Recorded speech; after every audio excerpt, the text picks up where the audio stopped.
Hey everybody, welcome to Ask the Experts. It's a new series from OpenTools where we sit down with some of the brightest minds in AI to unpack their journeys, their lessons learned, and their take on this fast-moving field and where it's heading. Each episode, we're going to cut through the hype and get some real insights you can use. So that brings us to this week's special guest, Thomas. Hey Thomas, how's it going? Hey Jacob, it's going pretty good. Awesome. So Thomas is a AI product developer and the founder of Sunrai, an AI consultancy. Thomas has worked across reinforcement learning, NLP, recommendation systems, and generative AI. So he's seen the full spectrum of how AI has evolved. Today, we're going to dig into his journey and get some expert takes on where the field is heading.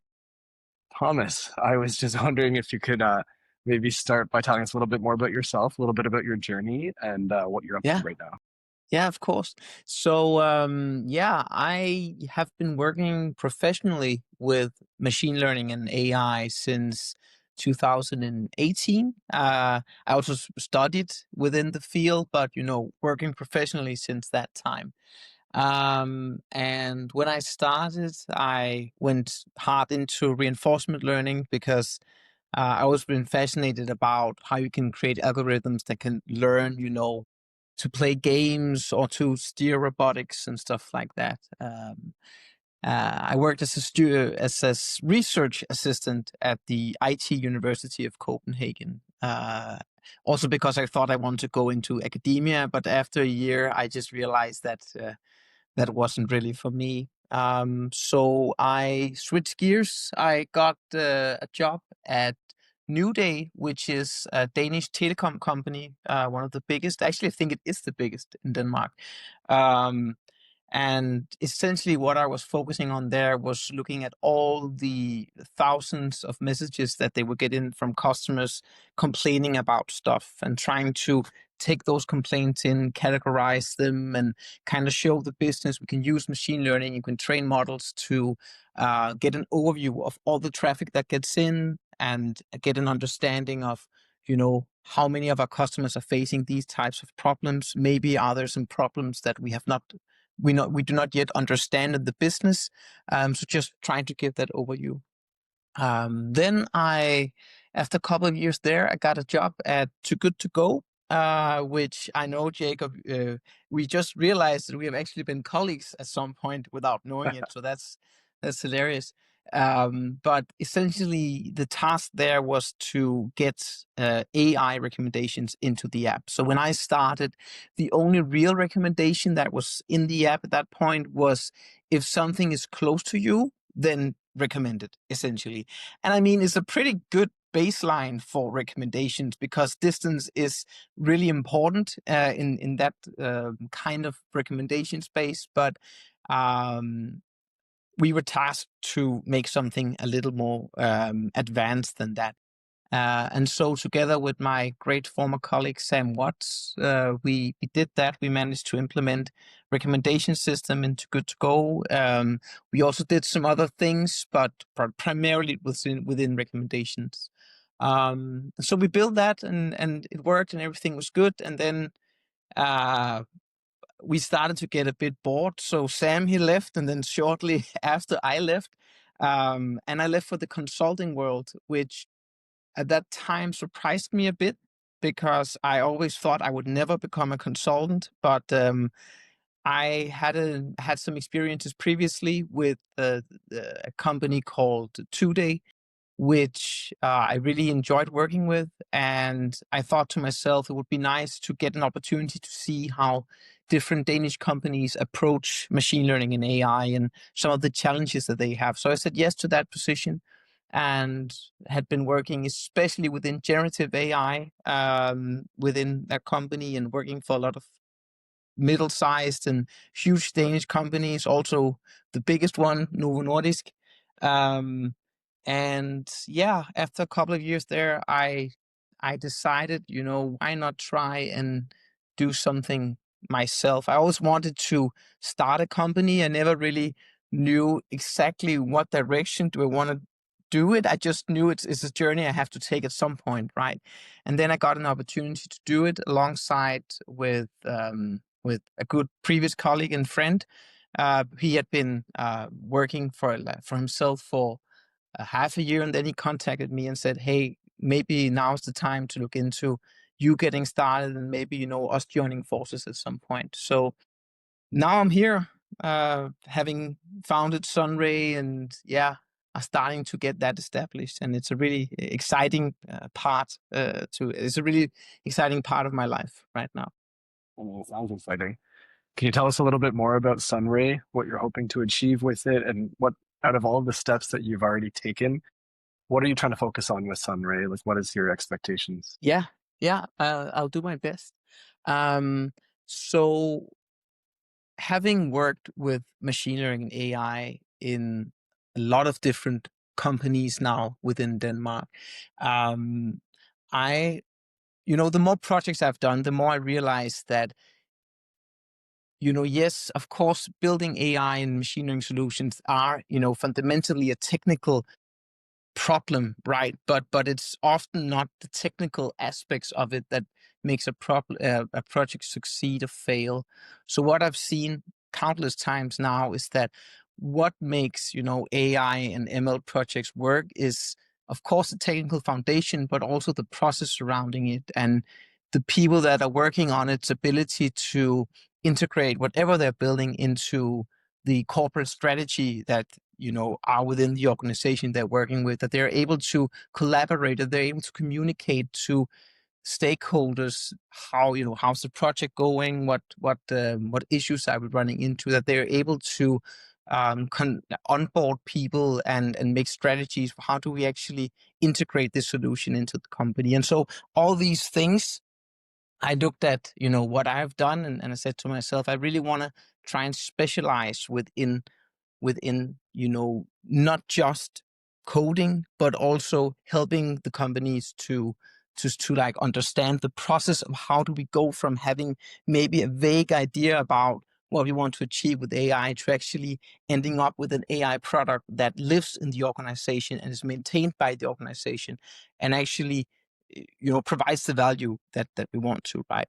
And so what I for now is really focusing on is saying, you know, uh, I can help both on the, early strategic work in how do we get from idea to concrete, use cases that we want to chase, and then afterwards, how do we then turn those use cases in collaboration with the people that is supposed to actually use it? How do we then iterate from having nothing to having maybe an early demo to having an MVP to having the first real release?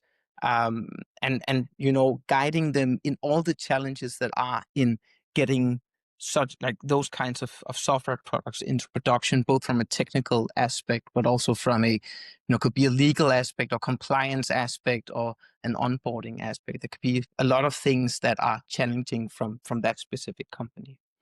um yeah, and then my like personally, one thing I really want to lean heavily into is also seeing how much of my own work as a consultant, I can automate with AI. So I think, right now we're in a time where everyone is trying to automate everything with AI. And I think I think it's fair to be a bit critical about all the things that people are trying to automate and to, you know, for example, there's a lot of talks about how you can automate. I can just now I never need to develop anything. I can just ask an AI to do it and it'll develop it for us. Um, and I think there are nuances to a lot of of the work that people are doing, and automation is hard. If you want to do it, it's the same quality as humans. But there are some areas that I think, can boost what I do as a consultant to be more efficient. And I want to lean heavily into that as well. Also to kind of show, that, hey, here I'm coming here, I'm preaching about how we can use AI, how we can make a good process for creating AI products, but I'm not using AI myself. I feel like that's kind of you know, a snake oil salesman or something like that. So I also really want to show people that are working with me that, I'm not just, I'm not just talk, I'm actually using it myself in my work.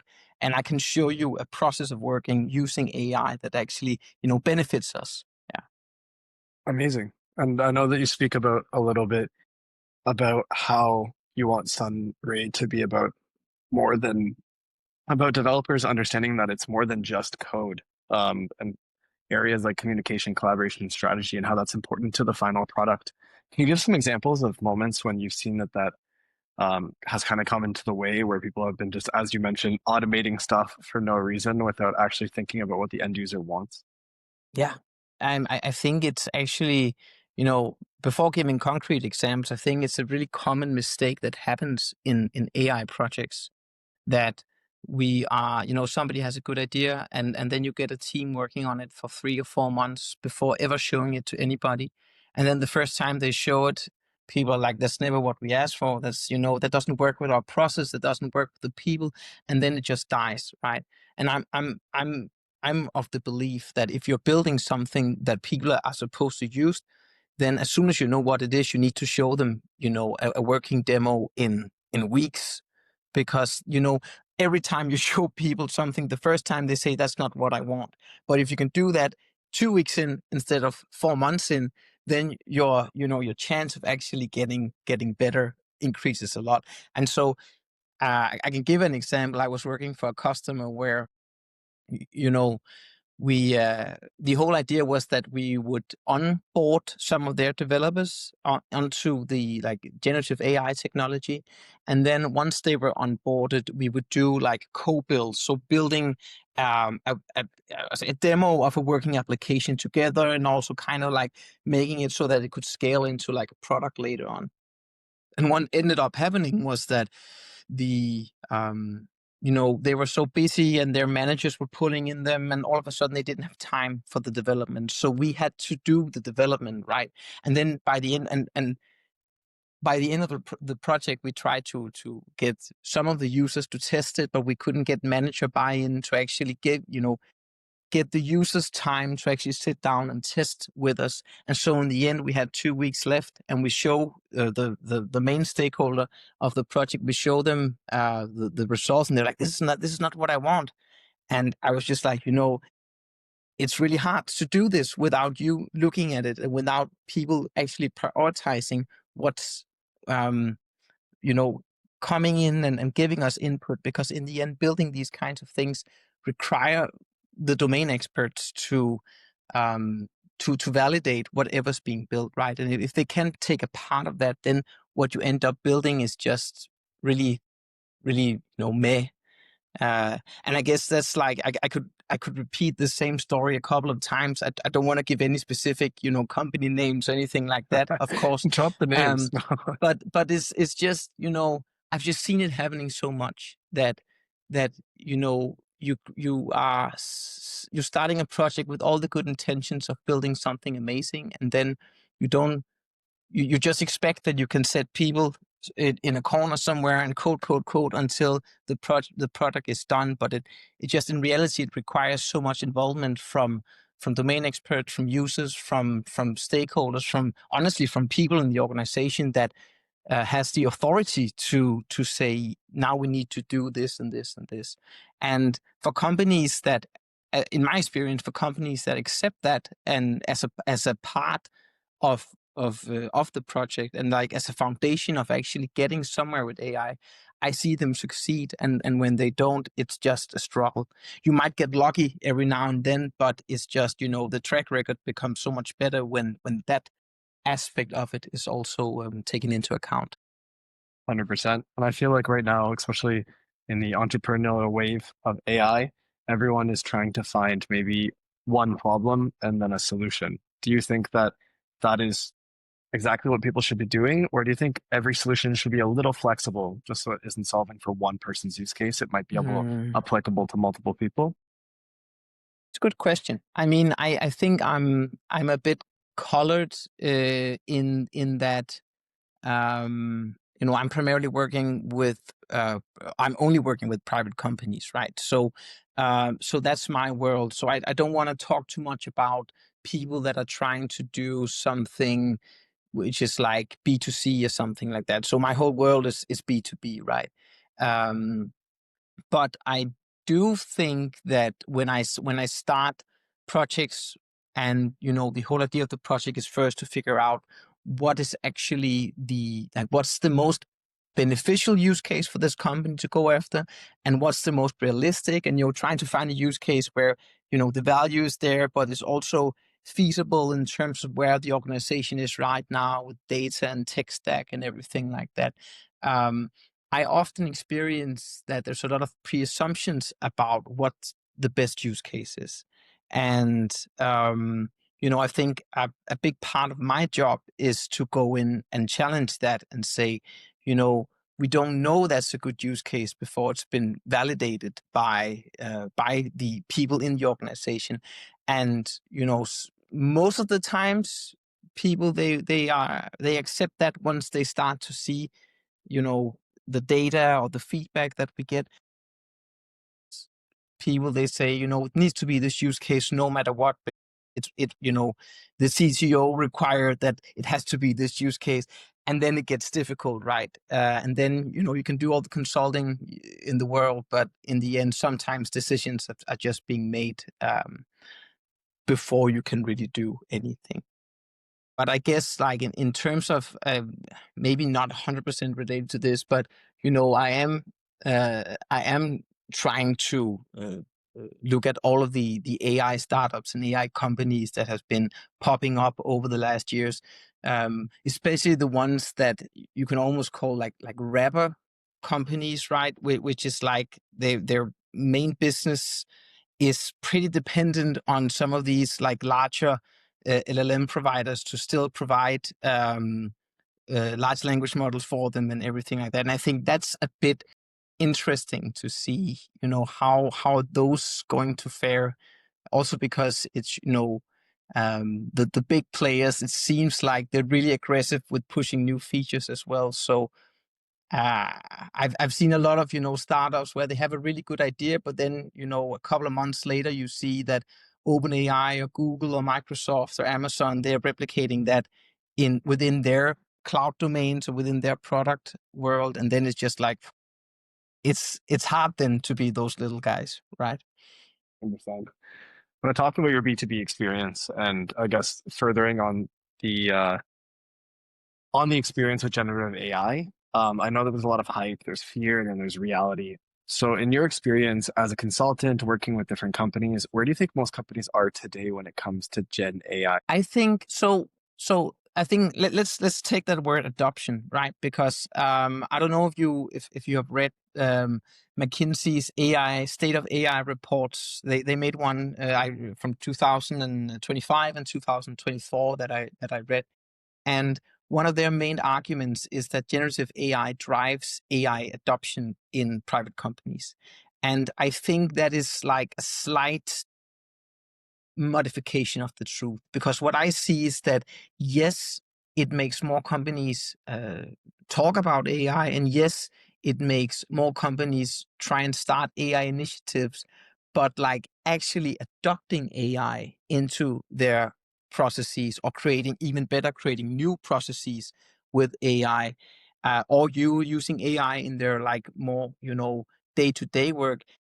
I don't see that, still happening a lot. I feel like, at least in Denmark, a lot of companies are still immature when we're talking about AI. And I'm not just talking about small companies. I'm also talking about, really big companies that are still, they're doing fine as a company, right? They're earning a lot of money. So it's not like they are bleeding because of it. It's just really interesting to see that they're still really immature. Both their tech stack is immature. That's one thing, but also the whole way that their management talk about AI and their visions for AI is either not there, or just very vague, really. And I don't think it's like, you know I'm not saying this as like a blame towards the companies, because I also recognize that it's an extremely fast moving field, and it's really hard to navigate. And so I also understand why a lot of companies are struggling with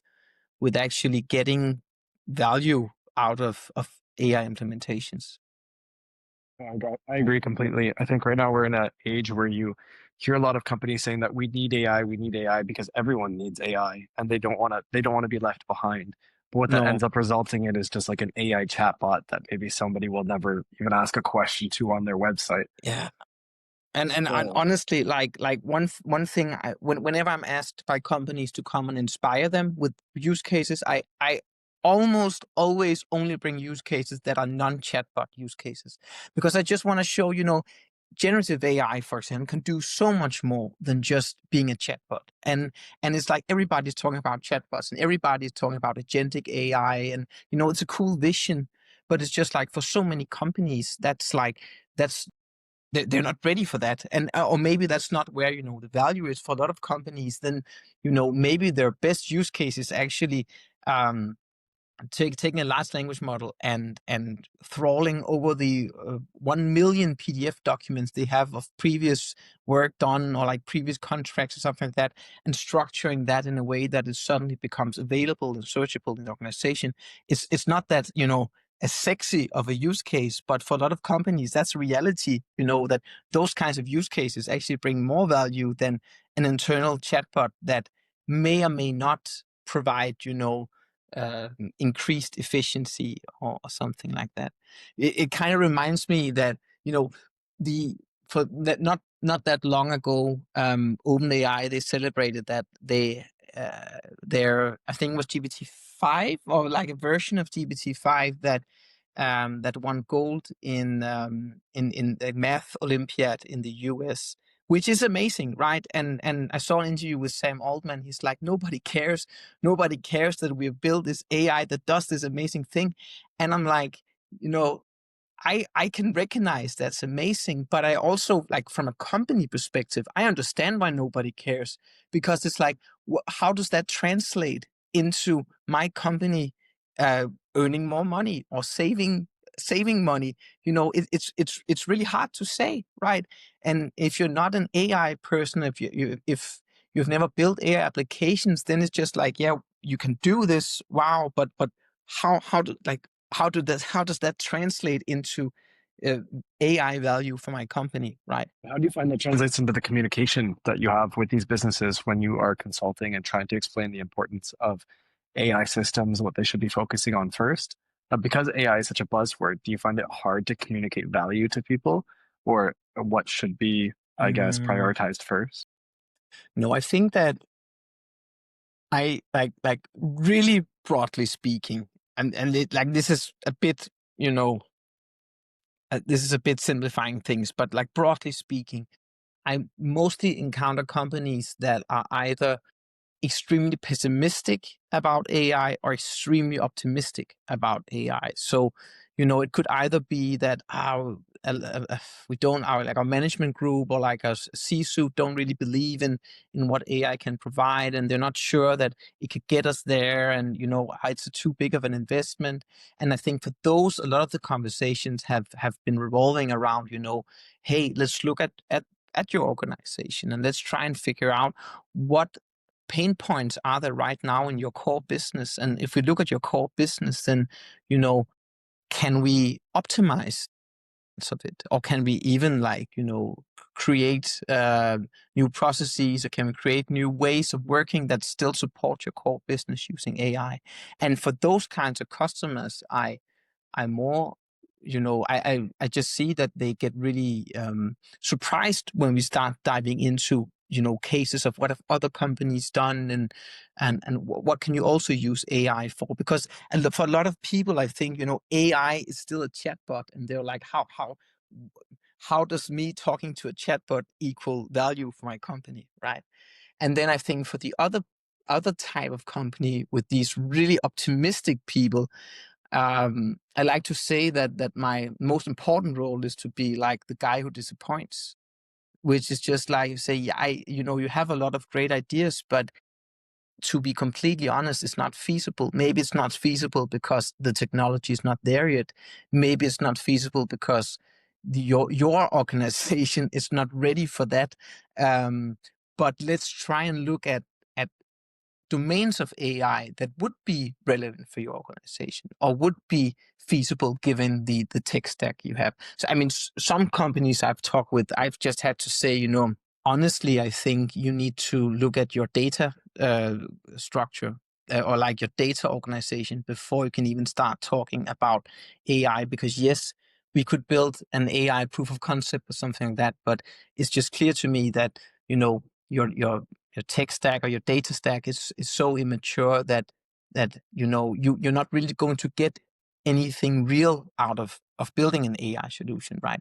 Because in the end, AI is you know so heavily dependent on data in the vast majority of use cases that if you don't have a good data structure, a good data organization, then it's getting really hard to build meaningful AI. Sure, you can build a demo that looks cool, but once you get from demo to actually a product that needs to live in the organization, then it's just borderline impossible in my experience. Oh, I love that. And I also love that it's like a very honest approach instead of trying to build something way too advanced for somebody who's barely even scraping the surface of AI.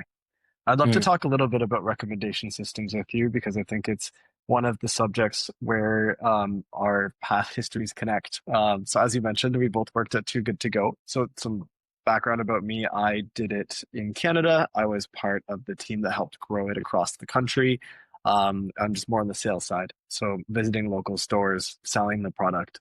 Now, obviously, you worked within recommendation systems, which I find super, super fascinating because now we see this as a generation in almost everything. So obviously TikTok, Spotify, Instagram, like the FYP. So in your experience with recommendation systems and with generative AI right now, how do you think that recommendation systems are impacted by AI and where do you think that they're going? Oh, that's interesting. That's a really good question. And actually, just recently, I'm talking this week. I saw that there is like one of the benchmarks that some people are looking at for these large language models is also their ability to predict and recommend. Because like for years I've been saying, we shouldn't use a large language model to predict or recommend because that's not its specialty, right? But what's interesting is that some of these newer models are actually getting increasingly good at recommendations and at predictions as well. Uh, Still not to, as I understand, it's still not to the level of using them over actually training a recommendation model. But it's interesting to see if we get to a point where uh, you can actually reliably start to use some of these large models to also do recommendations or like maybe be an easy implementation of a recommendation system. Because I mean, the stuff that we built at Too Good to Go, that was like a custom trained model, right? And we needed that took months of work to get that integrated into the app and making sure we could use data and making pipelines for how the model was trained and how it was exposed to the app and everything like that.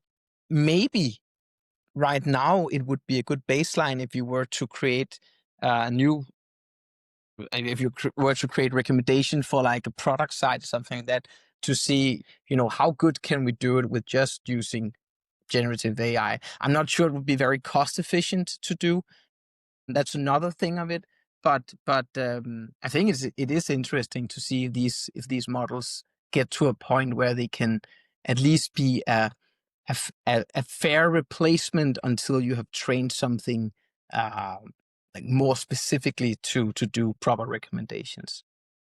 Amazing. And talking about large language models, in your experience right now working within the industry, which one are you favoring? Which ones do you find yourself using over and over again? Yeah, that's a good question. So I want to start by saying I do not favor a particular model. I favor good practices around working with these models. So I favor that you have good practices for how you handle and expose data to your models. I favor that you have good practices for how you control prompts. I favor that you have good practices for how you deploy and expose your models. I favor that you have good practices for how you evaluate and monitor your models. So I think that is like of importance to me is above selecting any particular model.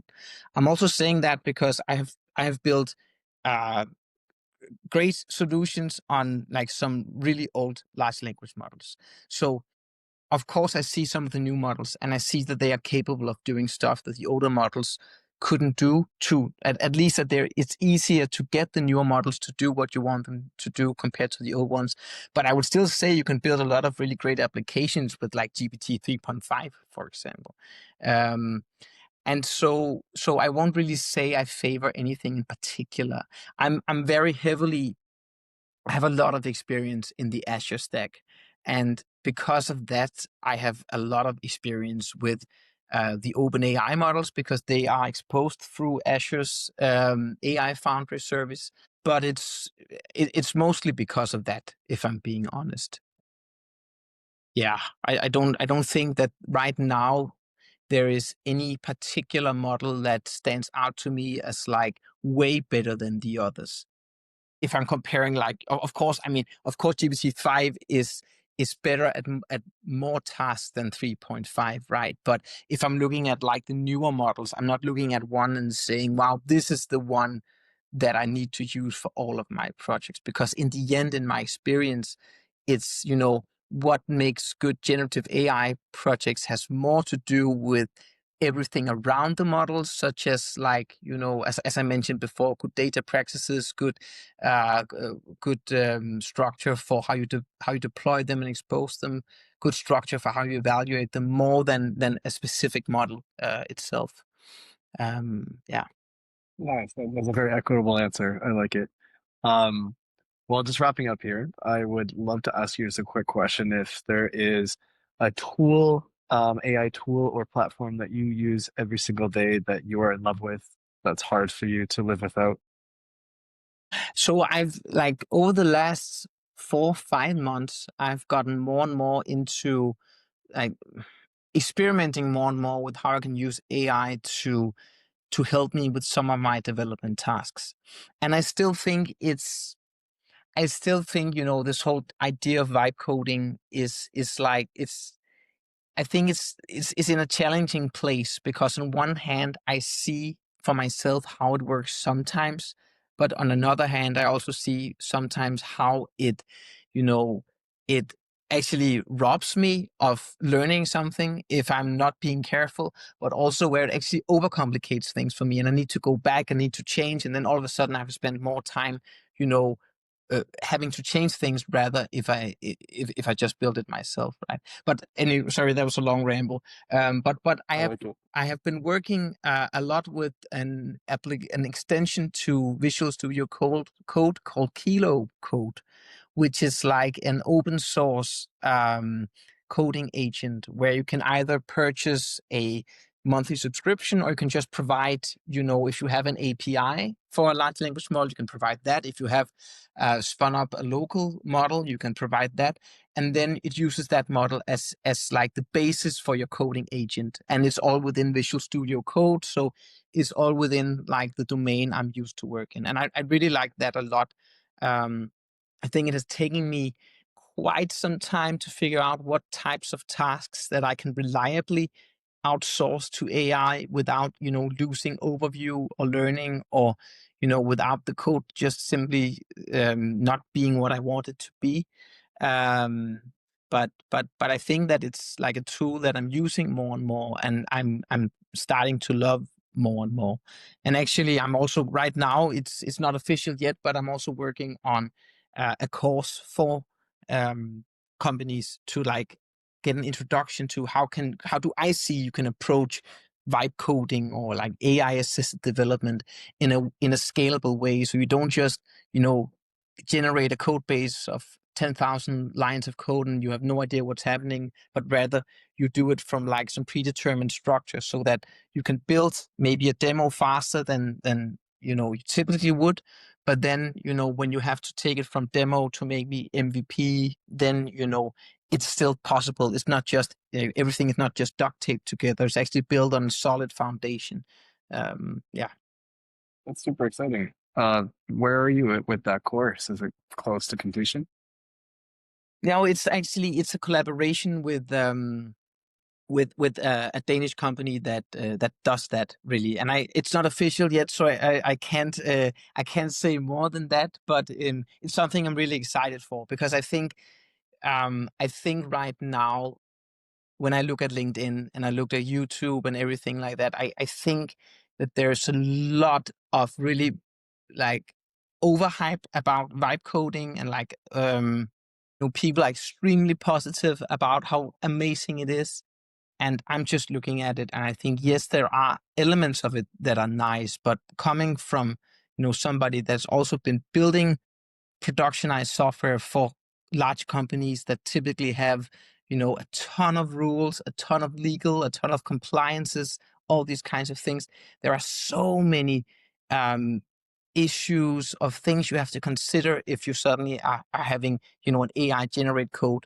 That I think is important that you consider as a developer or like a data scientist, because it looks cool when you're sitting, with your glasses on, your gloves on, and you're just hacking away, and the AI is just doing magic. But like when you hit reality, then in my experience, it becomes something else. And to be completely honest, I have burned myself on that. Like trusting AI too much doing development tasks, and all of a sudden, you know, I just realized, okay, now I have created a code base, and I'm not sure exactly where everything is happening. And I'm not sure exactly what all these libraries are doing. And suddenly I'm like, I'm sitting developing software that is supposed to have like a critical role, and I have no idea what's going on. And that's just, I think, that's just so far from the responsibility you have as a software developer.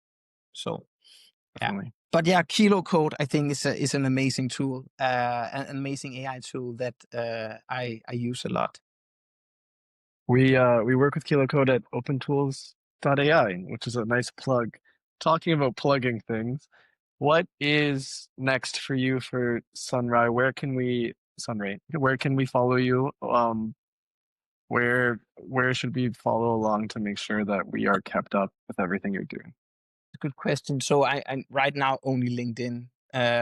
Yeah, right now it's just me, myself, and I. I have we're calling each other's partners in this, but he has his own company. But we're looking into how can we, get projects together. How can we fuse at some point? So it's not entirely just me, but in terms of like promotion and everything, that's LinkedIn for now. Nice. Yeah. Okay, well, I will make sure to link it below for everybody Yeah. watching this, Thank in you. any form that you're watching this. Thomas, I can't thank you enough for taking the time to walk me through these things. Of course. Well, I have to say thank you so much, and hopefully we talk soon. Yeah. Thank you, Jacob, and hope to talk to you again.